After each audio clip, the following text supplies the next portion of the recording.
Welcome back to ASK classes. मेरे प्यारे student का बहुत ही ज़्यादा मैसेज था कि प्लीज़ सर अकाउंट का लेकर के आओ ना, हमारा भी खाता खोलो। ना तो अकाउंट का आपने सैंपल पेपर दिया, ना तो अकाउंट का बूस्टर आ जाएगा। भाई हम तो फेल हो जाएंगे। बहुत सारे स्टूडेंट लिख रहे थे कि सर अगर अकाउंट का बूस्टर डोज नहीं आया तो भाई हमारे तो काम ही खत्म हो जाएंगे।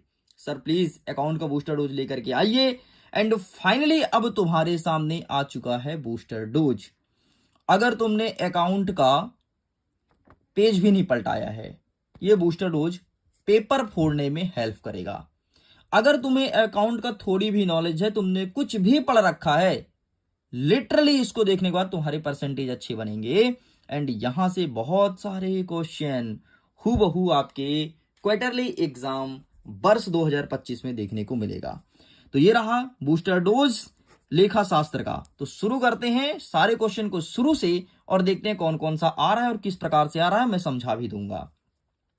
पहला नंबर कहता है लेखांकन से क्या आशय है। लेखांकन क्या है, लेखांकन का अर्थ बताइए, लेखांकन को परिभाषित कीजिए। कुछ भी पूछे आपको लेखांकन ही डिफाइन करना है। ये देखो परिभाषा आपसे पूछ सकता है। एक स्कूल में आएगा लेखांकन से क्या आशय है, दूसरे स्कूल में पूछ सकता है कि लेखांकन की परिभाषा बताओ, तीसरे स्कूल में पूछेगा कि लेखांकन की शाखाएं बताइए। ये 3 प्रश्न यहां से बनेगा लेखांकन से, इससे ऊपर नहीं बनेगा। जितना बोलो उतना कर लो।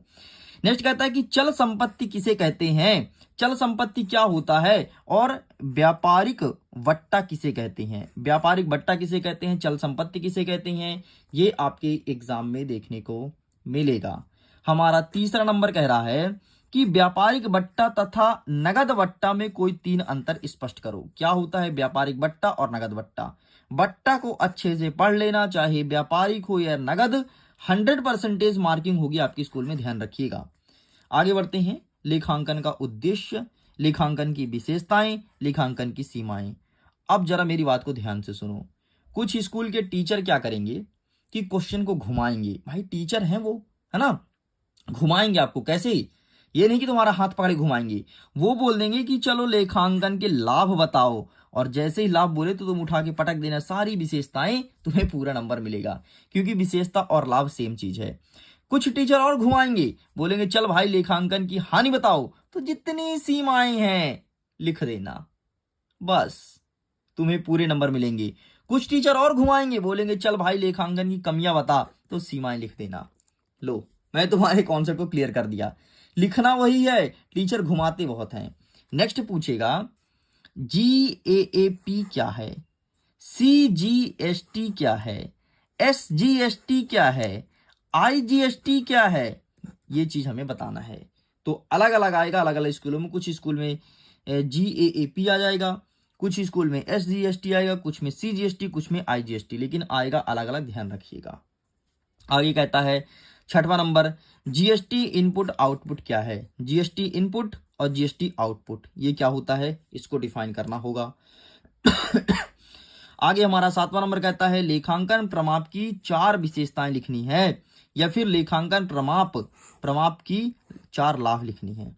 4 नंबर का प्रश्न बनेगा। लेखांकन प्रमाप की 4 विशेषताएं, 4 लाभ, ये क्वेश्चन रहेगा 4 नंबर का, ध्यान रखिएगा मेरे शेर और शेरनियों। नेक्स्ट कहता है कि प्रमाणक किसे कहते हैं। प्रमाणक किसे कहते हैं, ये आपके एग्जाम में देखने को मिलेगा। अच्छा मुझे ये बताइए कमेंट सेक्शन में, ऐसा कौन कौन स्टूडेंट है जो ओल्ड है। अगर ओल्ड स्टूडेंट हो तो ओडी जरूर लिखना, ओडी। अगर ओल्ड स्टूडेंट आप हो तो ओडी लिखना, और अगर न्यू स्टूडेंट हो तो आप लिखना एनई। ठीक है, एनई।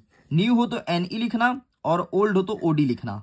ठीक, तो लिखो यार, मैं देखना चाहता हूं कौन कौन न्यू स्टूडेंट देख रहा है, कौन कौन ओल्ड स्टूडेंट है हमारा अपना, जो बहुत बहुत दिनों से मेरे से जुड़ा है और मुझे अच्छे जानता है, और मेरे कंटेंट पे उसे बहुत ज्यादा भरोसा है। ठीक है, तो ओल्ड ओडी लिखेंगे और न्यू स्टूडेंट एनपी लिखेंगे। लिखना जरूर प्लीज यार, है ना। मैं कुछ करने वाला हूं आप लोग के लिए, मेरा कुछ नया प्लान है, इसलिए मैं बोल रहा हूं कि कमेंट में जरूर लिखना। ठीक है, फिर मैं कुछ तगड़ा करूंगा, कुछ यूनिक करूंगा, ताकि तुम्हें वार्षिक परीक्षा तक काम आए। नेक्स्ट हमारा कह रहा है 9वां नंबर, डेबिट नोट व क्रेडिट नोट किसे कहते हैं। क्या होता है डेबिट नोट, क्या होता है क्रेडिट नोट, इसे डिफाइन करना है। अलग अलग स्कूल में क्वेश्चन आएगा, कहीं पूछेगा डेबिट नोट क्या है, कहीं पूछेगा क्रेडिट नोट क्या है। ये क्वेश्चन बनेगा 2 नंबर के हिसाब से। आगे बढ़ते हैं। नकल बही से क्या आशय है, मिश्रित प्रविष्टि किन्हें कहते हैं। ठीक है, नकल बही से क्या आशा है, एक प्रश्न ये बनेगा कि क्या होता है नकल बही, भाई बताओ। और मिश्रित प्रविष्टि किसे कहते हैं, ये भी देखने को मिलेगा। आगे बढ़ते हैं 11 नंबर, खतौनी से क्या आशय है, या फिर खतौनी का अर्थ स्पष्ट करो, ये हमारे एग्जाम में आ रहा है। आगे बढ़ते हैं 12 नंबर कह रहा है कि मूल प्रलेख एवं प्रमाणक में कोई 3 अंतर लिखो। मूल प्रलेख एवं प्रमाणक में कोई 3 अंतर लिखो, ये हमारे एग्जाम में देखने को मिलेगा। फिर से सुन लो ध्यान से, मूल प्रलेख एवं प्रमाणक में कोई 3 अंतर लिखो। नेक्स्ट कहता है 13वां नंबर, नकल बही और खाता बही में 4 अंतर लिखो। क्या होता है नकल बही, क्या होता है खाता बही, इसमें 4 अंतर आपको लिखना है और एग्जाम में आएगा। कुछ स्कूल में तो अलग अलग आएगा, कुछ स्कूल में केवल ये पूछेंगे वहां की सर कि नकल बही क्या होता है समझाइए, कुछ स्कूल में पूछेंगे खाता बही क्या है समझाइए, और कुछ स्कूल में अंतर आएगा। तो कैसे क्वेश्चन बन रहा है सब मैं बता रहा हूं, समझते जाइएगा। नेक्स्ट कहता है 14 नंबर कि खाता बही और खतौनी के नियम लिखो। खाता बही अगर तुम्हें ओपन करवाना है, खतौनी ओपन कराना है, खतौनी लिखाना है, तो उसका रूल्स क्या होता है, इसके विशेषताएं क्या होती है, इसके लाभ क्या होते हैं। ठीक, विशेषता और लाभ सेम चीज है, ध्यान रखिएगा, मैंने पहले ही डिस्कस कर दिया है। 15 नंबर कहता है क्रय खाता बनाइए। ठीक, ऐसे विक्रय खाता पर भी प्रश्न पूछा जा सकता है, लेकिन ये हाई रिकमेंडेड क्वेश्चन है, बहुत सारे स्कूल में आने की संभावना है, इसलिए यहाँ पर मैंने लिख दिया, पूरा वैल्यू भी एडेड है। ठीक है, ऐसे क्वेश्चन देखने को मिलेगा और 1-2 प्रश्न आएगा। ठीक है, 2 या फिर आई थिंक 3 आ रहा है, लेकिन ऐसे क्वेश्चन आएंगे भाई, तो प्लीज सॉल्व कर लेना। ऐसे क्वेश्चन को मैं लिख के कम लाया हूं, लेकिन ऐसे क्वेश्चन एग्जाम में देखने को मिलेगा, तो अभी आप इसे प्रिपेयर कर लो।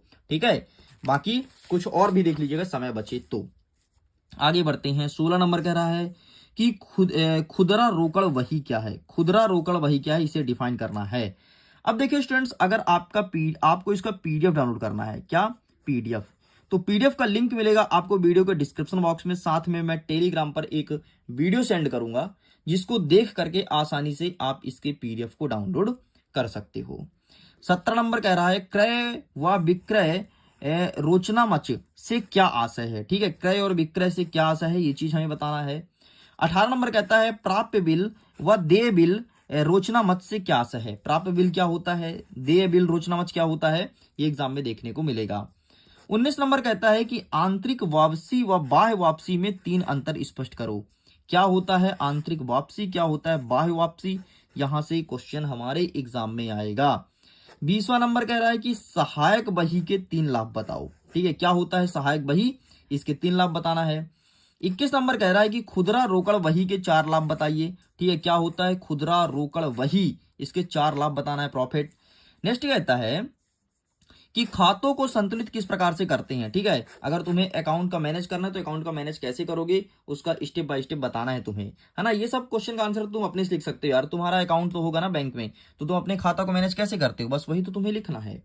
आगे बढ़ते हैं, नेक्स्ट क्वेश्चन कहता है 23वां नंबर की विक्रय बही का लेन देन का लेखा संबंधी सवाल देखने को मिलेगा विक्रय बही से। ठीक है, और क्रय बही का भी देख लेना प्लीज, बस इतना आपको प्रिपेयर करना है। इसके सवाल एक बार देख लीजिएगा। तो लीजिए मेरे प्रिय विद्यार्थी, आपके सामने लेखा शास्त्र का बूस्टर डोज आ चुका है एग्जाम में तबाही मचाने के लिए। अगर आपने सारे क्वेश्चन को अच्छे से कर लिया तो डेफिनेटली एग्जाम को फोड़ दोगे, नहीं करोगे तो फिर आपकी गलती है। अभी समय बहुत है, समय का सही तरीके से सदुपयोग करो और अब सब कुछ पढ़ना बंद करो, केवल लेखा शास्त्र की इन क्वेश्चन को अच्छे से प्रिपेयर करो। मैं वीडियो एंड करता हूँ। Thanks for watching. खुश रहिए, पढ़ते रहिए, मुस्कुराते रहिए। Bye bye.